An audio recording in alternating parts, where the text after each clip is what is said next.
This session is part of the Indie Author Fringe Conference, a 3 times a year author conference fringed to the major publishing fairs London Book Fair, Book Expo America and Frankfurt Book Fair.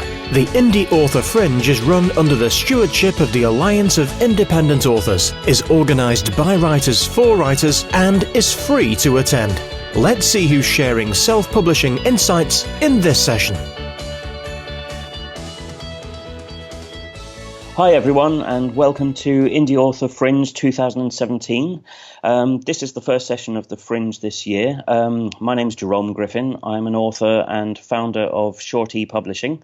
And joining me to discuss the 7 stages of the creative process is Orna, who is a best-selling author and founder of the Alliance of Independent Authors.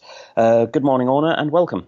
Hi Jerome, how are you? And hello everyone. Welcome to our kick-off session for Fringe. Great to have you here. Absolutely. Thank you very much. I'm fine, thanks. How are you, Orna, today? Yeah, fantastic. Good. Writing away as any projects on the go? Always a project on the go. I'm actually putting together the Go Creative series, which has had a long and checkered kind of... I took the scenic route on this one. So it's great to be putting it to bed and doing this session with you, and there is an accompanying workbook which people can download and get stuck into. So it's all coming out now into publication, which is great, and then I'll be back to fiction. Excellent. Well, good stuff. And that leads us nicely into this session. And we've got a few questions lined up about the work the project you've been working on. So I'd like to start by, for our audience, can you give us a brief overview of the 7 stages of the creative process in relation to writing a novel, please? Yeah, sure. I suppose the first thing to say about this, and you know, those who kind of followed the work on my own website will be familiar with the concept that these stages are not unique to writing a book. These are the stages of the creative process, no matter what you're creating. We always go through these. The thing is that when we do something that's kind of easy for us, we don't notice them. But when we're doing something that's challenging, like writing a book or publishing a book, then understanding the 7 stages and, you know, which stage you're in at a particular point in time is really useful, because each stage asks you to bring a different attitude of mind and a different set of skills. And so the stages are, the first one's intention. So you actually, you know, you go public on a firm intention to say, I'm going to write a book and it's about such and such. The next one is incubation, where you germinate the idea. And this is the one that a lot of writers skip. And the more preparation you can do around incubation and germination, actually the easier the later stages get. So it's really worthwhile putting plenty of time into this phase and stage.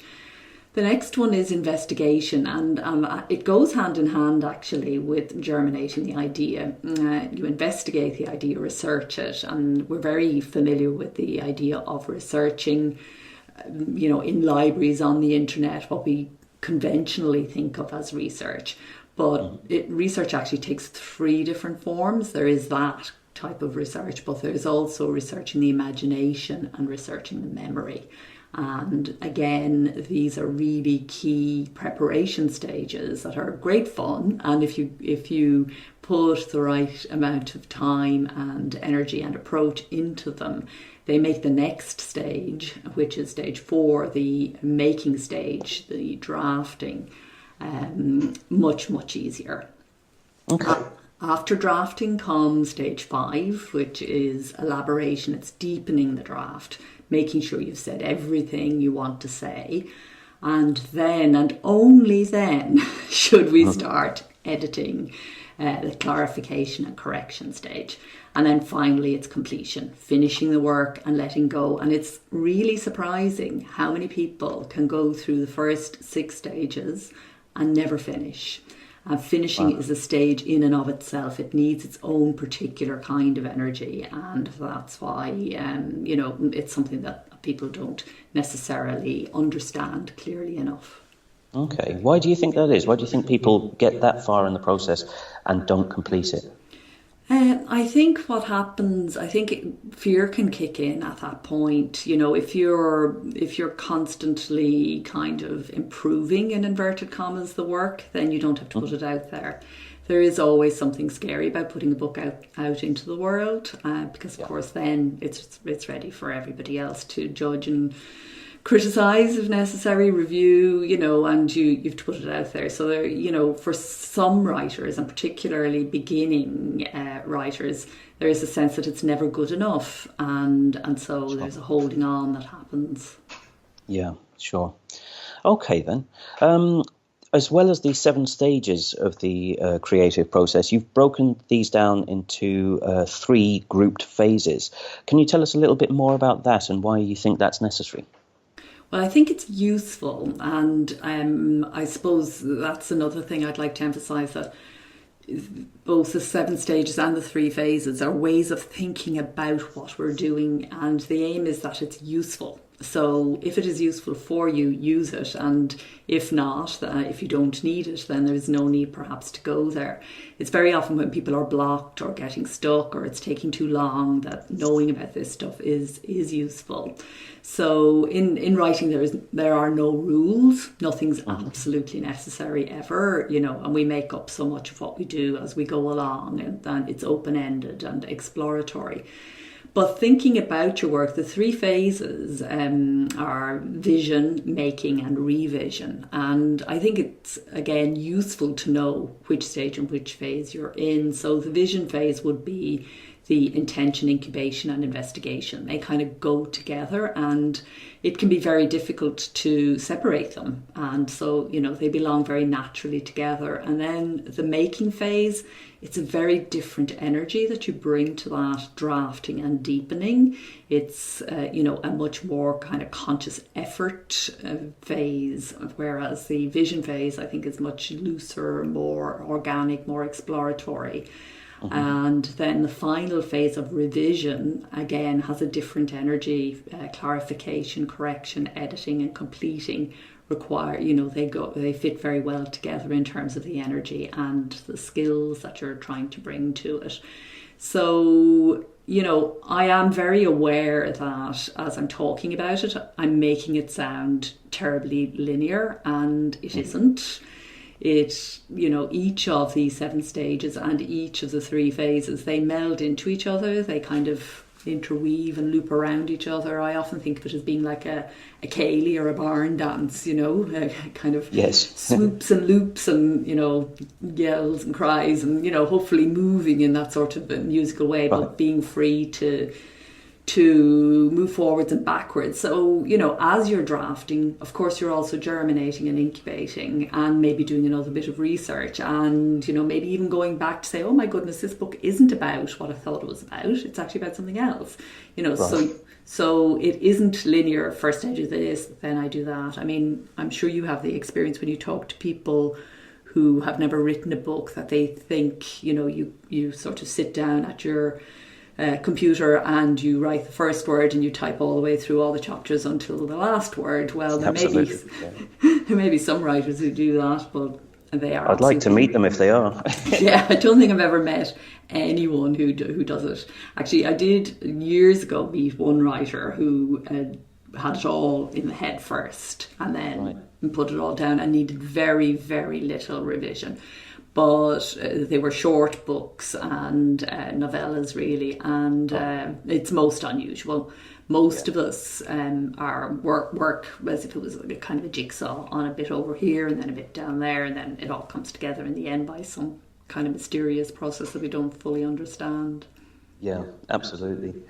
I'd like to take you back actually to something you said earlier about the exploration stage, where there are 3 different forms of research. You know, you got the library research, which everybody can kind of visualize, but then you talked about imagination and memory, and then having moved on to how it's not a linear approach, and you know, you go through different phases at different times.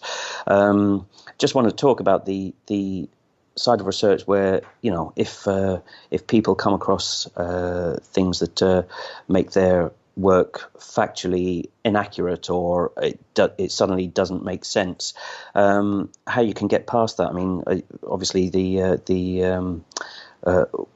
the works are organic, so they can change. But like the example you gave about the author who has the idea and goes through it start to finish without deviating, I wonder if people hit those stumbling blocks, how they get around them, and whether the imagination and memory side of research are sometimes more powerful than the actual library research, and because it's fiction, we can get away with it.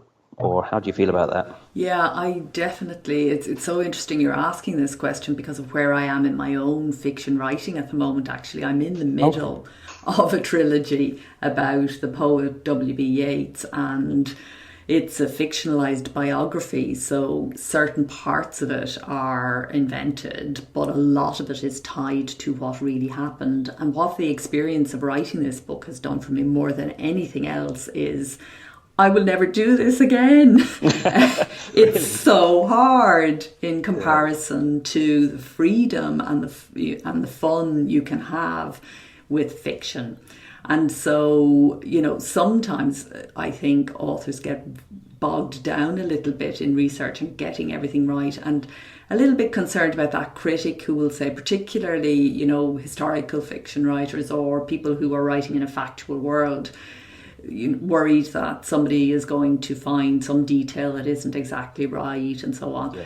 And I would say, don't worry so much about that. Never worry so much about those critical types of people. You do your best with that stuff, but that's not where the heart and soul of a book lies. The connection that happens between the imagination of a reader and the imagination of a writer is happening at a much, much deeper level than that. And the critic who's jumping on those facts is kind of missing the point a little bit. So yes, of course we do our best to get our facts right. And in fact, I have killed myself getting the facts right around the story that I'm writing. Probably gone way too far and taken it far too seriously. And that's why I'm saying I do at the same time realise that part of it, while it's important to some degree, the most important thing actually is to go deep, and this is the bit that far more writers miss out on, I think. The need to really go deep as to why you're writing this particular book and where it's going to connect, at that level, that deep on aware level. So I often think of it as being, it's what's between the words as much as the words you've chosen that is connecting you to the reader. So when you get that sort of anxious moment of, is this right, in inverted commas, remember that nothing in fiction is actually right.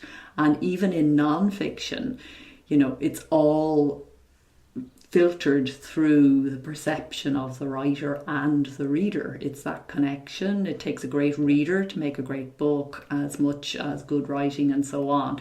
So put more attention and more emphasis on going deeper. You'll have more fun there. You will connect more deeply with your own reasons for writing in the first place, and you're likely to connect more deeply with your reader as well. Good, excellent, fair enough. Okay, you mentioned earlier that you don't see the creative process as linear.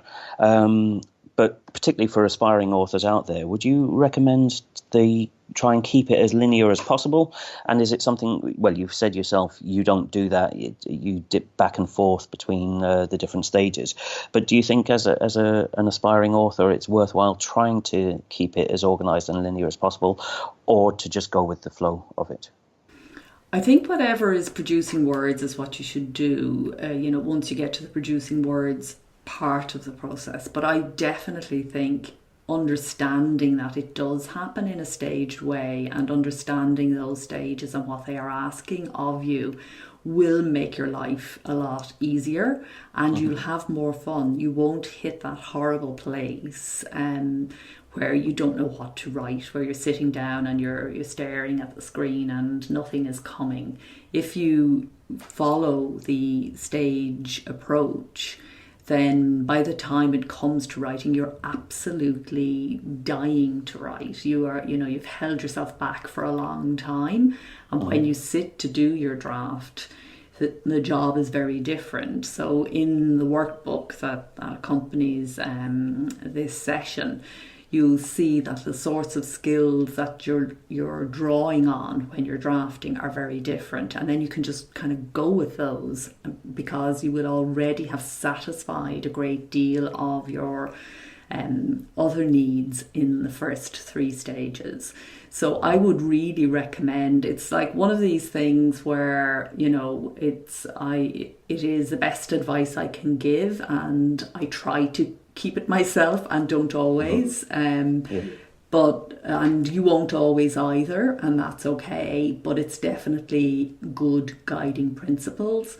And then the small bits of the kind of the looping back and looping forwards that happen within the different stages, that's fine. That too is part of the process. That's not, it's not rigid, it's not linear, but it is staged. Yeah, fair enough. And I mean, it's so difficult. I know this to be true myself, but you said, it's best to delay the actual writing for as long as possible until you're champing at the bit to actually really get going on it. And you mentioned earlier that you think that one of the key phases that authors tend to skip is the incubation and germinating period. But when is there a time where you know it's now is the time to start writing, or when do you have that revelation? Well, it can come in 2 ways. It can come in this absolutely uncontrollable urge to write, but I don't think you should write until you have a good sense of what's happening, beginning, middle, and ideally some sense of the ending that you're going for. You may not know the exact details. And this applies for non-fiction writers as well, to have a good sense of the book. Now, I know some people are plotters and some people are pantsers. Some people like to outline and other people like to write as they go. But having observed now, vast numbers of writers between the work I used to do and when you and I knew each other back in Dublin, back in the 2000s, running a writing school and a literary agency, and the work I do now in the Alliance of Independent Authors, having observed definitely thousands of writers, it's undoubtedly true that those who outline produce more work than those who don't. So they, and particularly once they've done it a few times, they speed up and they, engage more with their work and what they're doing and what they're about, if they outline. So I would say the ideal, and again, the ideal doesn't always happen, but I would say that the ideal is don't start until you have a very good sense of what you're going to be writing, and aim that when you begin the draft, you have, first of all, cleared the decks so that you can actually do the work of drafting in a consistent way. So ideally when you're drafting a book, you should be working roughly at the same time each day, or if not that you're very clear on what hours in the day you're going to be doing this work. You should be working on it every day if possible, so you're much better to do 20 minutes and half an hour a day for 6 days than to do all of that time in 1 or 2 sessions. There is a sort of a relay thing that happens where, day upon day is how you build a longish book, and immersing yourself in the world on a daily basis makes it much, much easier. When you break it, you come out of it. And it's like, when you stop reading a book and put it aside, it actually, no matter how much you're enjoying it and are engaged with it, it can be quite difficult to pick that book back up again. It's the same when you're writing.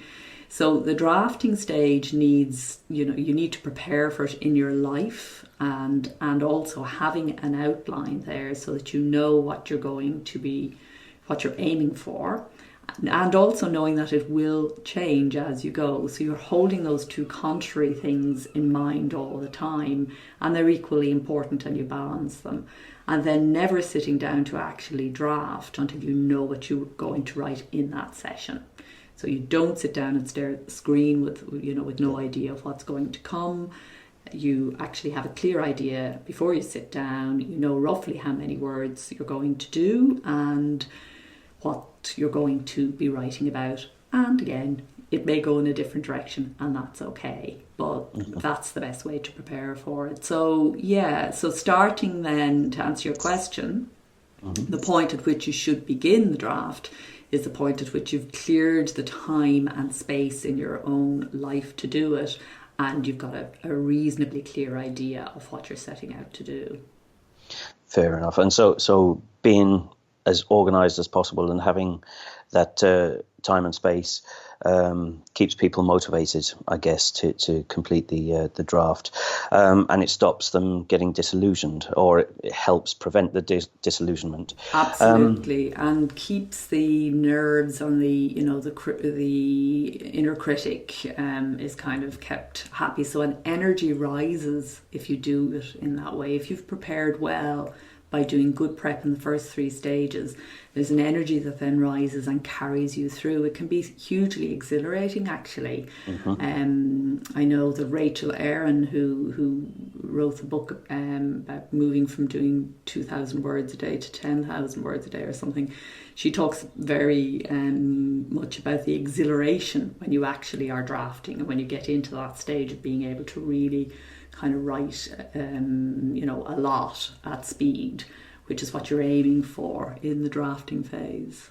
Yeah, and to keep that motivation and exhilaration going for the full drafting stage, I'll just come on to something you've said before, and I know on your blog you've said it, and pardon the vernacular, but you said just get the shitty first draft done. We all recognise that some of our writing is going to be on fire, and some of it's just not going to be in the first draft stage. But for aspiring authors, for newbies to this game, how would you advise them to avoid getting disillusioned by when they're not producing the goods, and when it is just part of the shitty first draft? How would they just keep motivated to keep going on? How would you? What advice would you give them there? The thing you have to do is you have to have support practices. You have to have ways in which you nurture the artistic part of yourself, which tends to be very childish, childlike, I should say, soft, sensitive, open. You need to be all of these things in order to draft well, and it's exposing of yourself, and so you need support practices. And one of the ones that I recommend very highly is free writing. Another is perhaps some form of meditation, and you also on a daily basis need to get out and move. You need to not get so bogged down with responsibilities and the book that you forget you have a body. Yeah. So those 3 things together, if you do them, and getting good rest is the other thing, intentional rest, so that you're not, if you get your mind into a state where it's tight and it's anxious, that is anti-creative. So you, as well as doing the work of the drafting, and particularly in that phase, you need these sustaining, nurturing practices that are soft and easy and support you as an artist. You need to also surround yourself with people who understand what you're trying to do, and who will help you and motivate you, and pick you up when it feels tough and so on. So if you don't have people like that in your life, you need to find them online, or in your local community. There are writers groups everywhere, and ALLi exists, of course, to do just that. But make sure that you do find yourself a supportive community, even if it's just a community of 1 or 2 other people who will, encourage you in what you're doing. And what you're doing is a wonderful thing to do. And it's like any wonderful thing, like anything it's challenging, and the very act of creating is in itself, by definition, a challenge. You are stretching yourself. You're going outside your comfort zone, and feelings will arise. And it's those feelings of anxiety that destabilize most books. Yeah. It's the inner critic that is susceptible to outer criticism. And it's about learning ways to sort of diffuse and dissolve that. And there are lots of exercises, again, in this accompanying workbook that you can do that will be helpful there. Yeah. To be honest, what you said there a little while ago about finding supportive people as well, having those around you, it really resonates with me, because when I did the course that you ran in Dublin, Get It Written, and there were, I think it was 24 of us on the course, and early in the course, you split us up into genre-specific groups, and got us working with each other, critiquing each other's work, and that was such a powerful motivator, because being an author is such a solitary, or can be a solitary occupation. I'll come back to that bit because it doesn't necessarily need to be, but surrounding yourself with supportive people really resonates with me. So moving on, you say that you said earlier, each stage of the creative process requires a different set of mindsets and skills and behaviours. Can you give us an overview of those different requirements and skills and mindsets for each stage? I'll do it for the 3 phases probably, because each of the, and again, this is in the workbook, and the only reason I'm not going to talk through each one is just that we only have an hour, and each one you could nearly give an hour over to each one. So just to talk about it in terms of the phases. So the vision phase, as you would expect, is very much about opening up. So the first phase, as we said, is intention. But even before you get to the intention, there is this whole sort of imaginative transformation that needs to happen. So we all go about our days, doing what we need to do, and we've got family, or we've got work, or we've got, a household to uphold, or whatever it may be. And there's this outer self that's out in the world doing its thing. But we all also have an inner life, and we have a brain that thinks too much. One of the outstanding findings of psychology in the last 20 years is just how redundant most of our thought pattern is. And a lot of the work in the vision phase is actually about quietening the thinking mind. So in the Go Creative process, we call that the con mind, because it's associated with so many con type words like conservative and conceptual and conflictual sometimes, and so on. So you quieten that dimension of yourself so that the creative mind can rise. So you can't grasp hold of creativity. It's like trying to hold water. It will just run away between your fingers. What you do is you dissolve the con mind, dissolve the thinking mind, and then spontaneously creativity just rises. It can't help itself. It's always there for you. It's about you finding the way in which you access it. So in the vision phase, we're talking very much about things like mulling and doodling and staring out the window and, daydreaming and night sleep, and how you encourage that creative state to rise in your life. And the making phase, then, it's a different energy. We've already spoken a good bit about that. It's a much more work-based energy to get the draft written. And then the deepening phase, also in the drafting phase, lots of questioning of yourself about what exactly it is you're trying to say, and how do I help the reader to see more clearly, to understand more deeply what it is I'm actually trying to communicate here.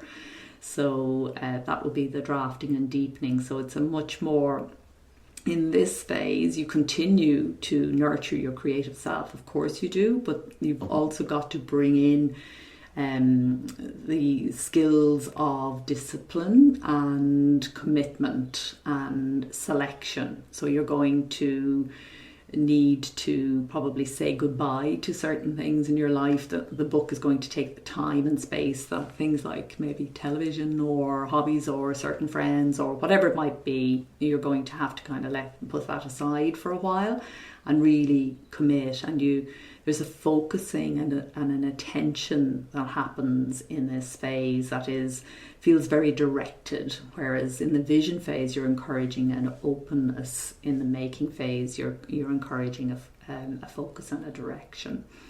And then the revision phase, in the clarification phase particularly, you're getting for the first time you put on a critic's hat yourself. And you look at the work in terms of what needs to be made better. What do I have to do in order for the reader to really understand? What did I mean when I said that over there? And the most useful tool you have in this stage, and there are there are loads and loads of questions and editing points in the workbook, work and playbook, I'm calling it, that accompanies the session.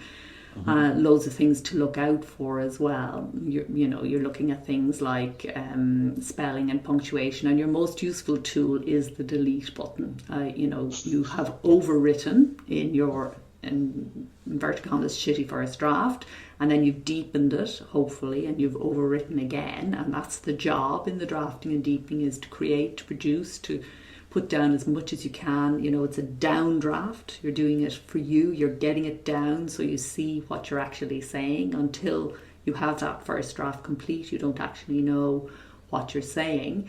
And then the deepening is like the updraft. And the correction and clarification, I should say, is the updraft. It's for the reader. So you're looking at clarity above all, simplicity, brevity, the hallmarks of good writing, where you're really concerned about saying it better and getting rid of all the weaknesses and the floppiness and the stuff that doesn't work. So for this phase, I always think it's kind of useful to imagine somebody who is quite critical reading your work, but not until you get to this phase. So that's why it's so important to separate them out. And then finally, in the finishing phase, it's a different sort of skill again. It's more an understanding of you as an artist and as a creator, and understanding your own tendency to be attached to the work, or perhaps to be impatient, to push things too fast and put it out there when it's not quite ready. Observing, the kind of self-talk that you do at the end of the book is very revealing and is very helpful for the next one, how you feel about putting it out there. And understanding as well things like what changed in the course of writing the book and what stayed the same. What did I learn? How am I different? And how do I go on now to the next one? Right, absolutely. And yeah, you've clearly said what's required in each of the three phases. But I guess it's one thing understanding what's required. Very different to transition from one to the other. You've got bag loads of experience with the work you've done over the years. So I'd imagine that you're quite used to jumping from one mindset to another. But for the aspiring author out there, how do you go about changing your mindset and your behaviors for each stage when particularly if, like we've said, it's not a linear process, and you could go back to the incubation stage, or you could go back and forth across the stages. How do you then refocus your mind to deal with that?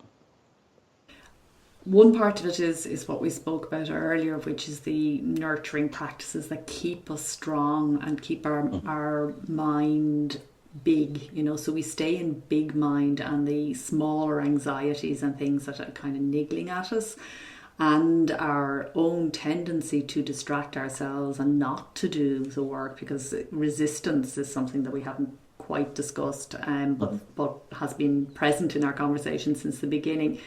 The resistance to doing whatever it is that needs to be done.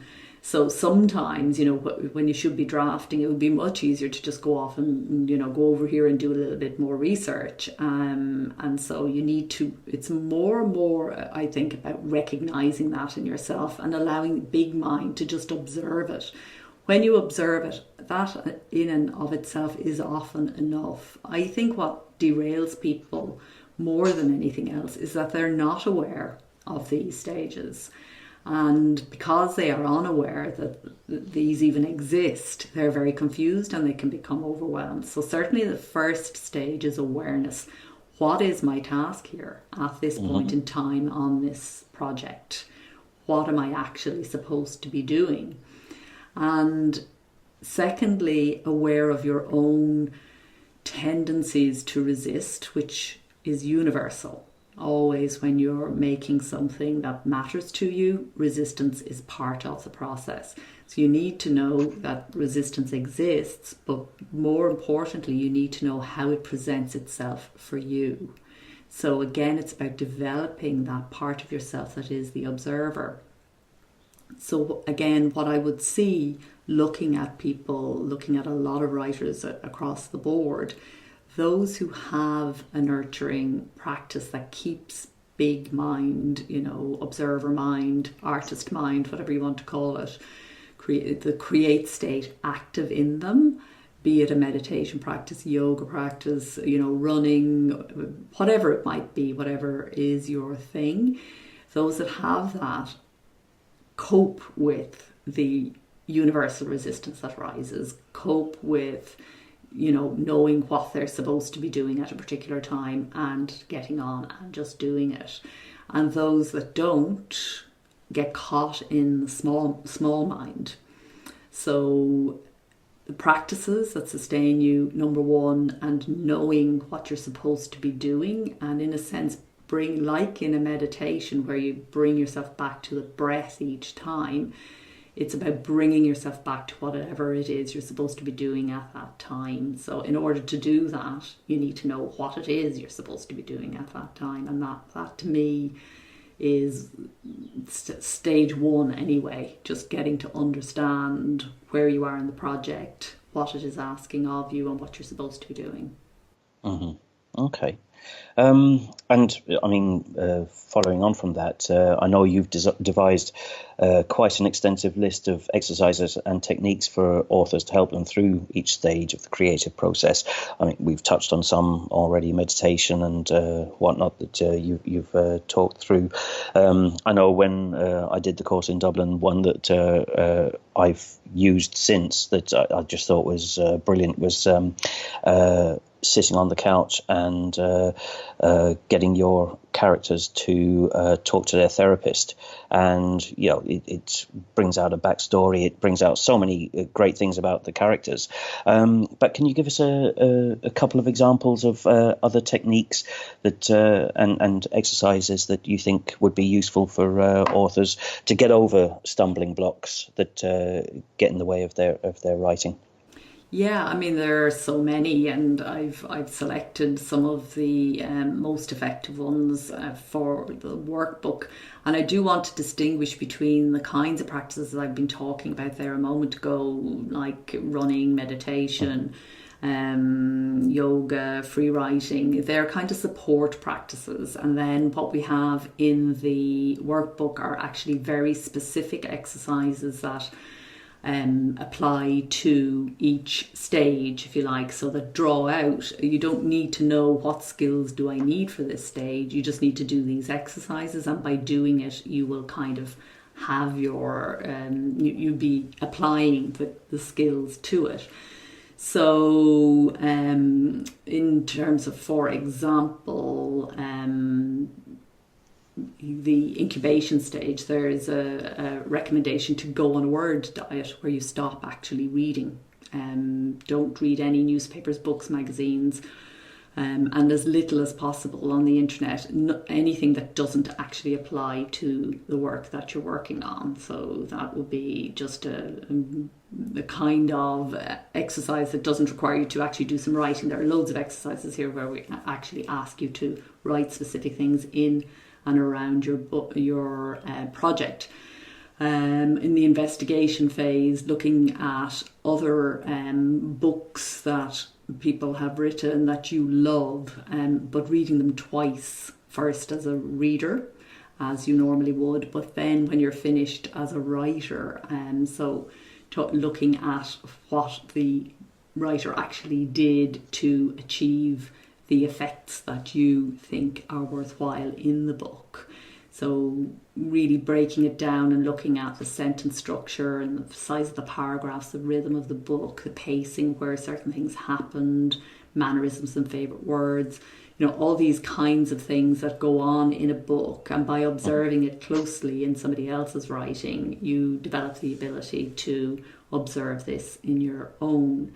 Also, a very good thing to develop is your observational skills, so that for 5 or 10 minutes a day, where you actually start describing, looking really closely at where you are and describing it through the 5 senses.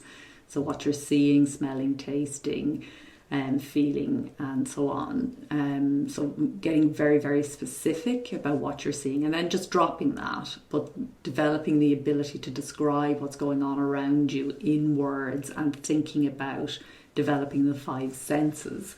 So these are all in the vision and in the visioning stage. So one of the most important things is to have a notebook. Always carry a notebook. So when you're leaving the house, it's kind of money, keys, Oyster card or whatever, where I'm getting, and my notebook. So you don't kind of leave home without it.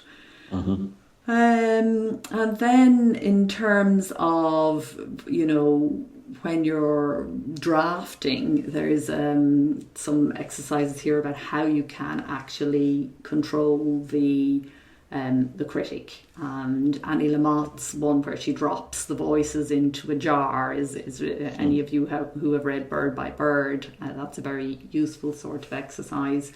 Hemingway's recommendation to always leave a little ink in the well, so you walk away from the writing one day knowing in the middle of a sentence, knowing what the and you pick up that sentence the next day when you sit back down and you're off again. You don't have to kind of think about it. And in the deepening phase, I think the most useful thing is what we call the anti-edit. So it's to develop the frame of mind where you are very indulgent and you're looking at all the best parts of it, of what you've done, and you draw literally, you print it off and draw circles around. Yeah, I like that, and this is the bit what is it about it that I like and I value in this part, and then bringing the rest of the draft up to meet that. Mm-hmm. And beginning to learn in that deepening phase about what is actually going on, what are the emotions that are being generated. And this is just as true for a non-fiction writer as a fiction writer. Name the emotions that are being generated by the work and thinking about how you go further into that feeling. Handwriting is another skill I think we need to reconnect with. Of course, keyboards are fabulous, and I use text-to-speech, and I have lots of technical tools that I love to work with, Scrivener, Vellum, all of these are all wonderful in terms of making and writing, making and producing books. But we learned to write with our hands, paper and ink, and it expresses us in ways that we just type never will. So I really recommend returning to handwriting, particularly for your free writing, but also for note taking and especially if you're trying to kind of go a bit deeper, incubate something, germinate something, go back to the hand. Mm-hmm.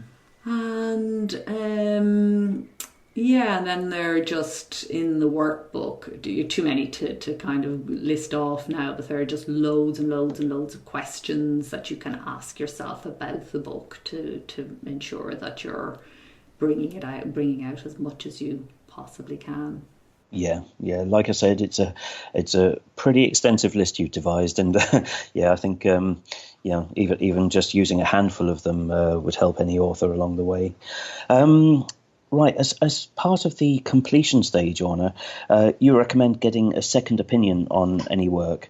And many indie authors claim that they have a team behind them, from beta readers and editors to cover designers and marketeers, and it's a team effort these days as opposed to a solitary exercise. But as the different stages of the process require different mindsets, do you think it's fair to suggest that some authors may not be as comfortable with certain stages, such as research, for example, and should those authors maybe source help for those areas, or do you think it's kind of all part of the journey they need to complete themselves and recognise that we all must overcome certain challenges and they'd be better for it? That's just a great question, and I think it's something that we need to it's a project by project thing to some degree. I would recommend, if it's your first book, that you do everything yourself. Right. Unless there's something that you know you're really, really bad at, in which case get workarounds, So research is something, but really, all of these stages are part of the final product. When you've done a book or two, then you can know, okay, this part of the research I can outsource and this part I need to do myself. But until you've done at least, I would say, 2 books yourself, you don't understand. I mean, your first book, you're teaching yourself how to write a book.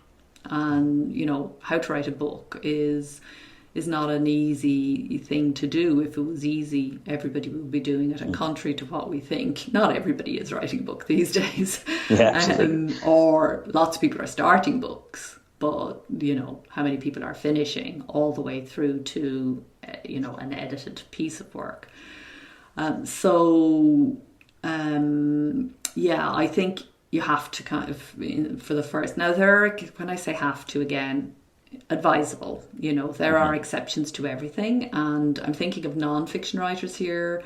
In particular, it may be useful to have somebody who does, what you might call grunt work research, and gives you what you need. But there's always talk to any writer about their research, and they'll talk about magic. They'll talk about when they started looking for something, the way it led to something else, and then this coincidence happened, and Sure, yeah. So, it's all part of the process. And the other thing is, you are writing a book because it's an important thing in your life. There's something in the doing of this that's important for you as a person. And so engaging with each step of the process is part of whatever it is, whatever your deep, you may never know or understand why you are driven to write a book. But doing it will teach you, what you need to know from the doing of it. So just do it, I think. Yeah, it's a form of therapy, isn't it? To a large degree. Yeah. Okay, well, I think that's answered everything I was looking to ask, Orna. So thank you very much. That's been incredibly insightful, and it's been an absolute pleasure. Thank you so much. Thank you. I really enjoyed doing it, and we can answer any questions that anybody may have. Just go across to the speaker and sponsor booth. That's where our comment box is. For any questions you might have specifically about your own project, I'd be delighted to answer them over there. And thanks for a lovely interview, Jerome. Good. I'm glad you enjoyed it. Thank you very much. And thanks everybody for tuning in. Bye. Bye-bye. You've been listening to another great session brought to you by the Indie Author Fringe and the Alliance of Independent Authors, ALLi. You can find out more about both by visiting ALLi's Self-Publishing Advice Centre, www.selfpublishingadvice.org. Now, go write and publish.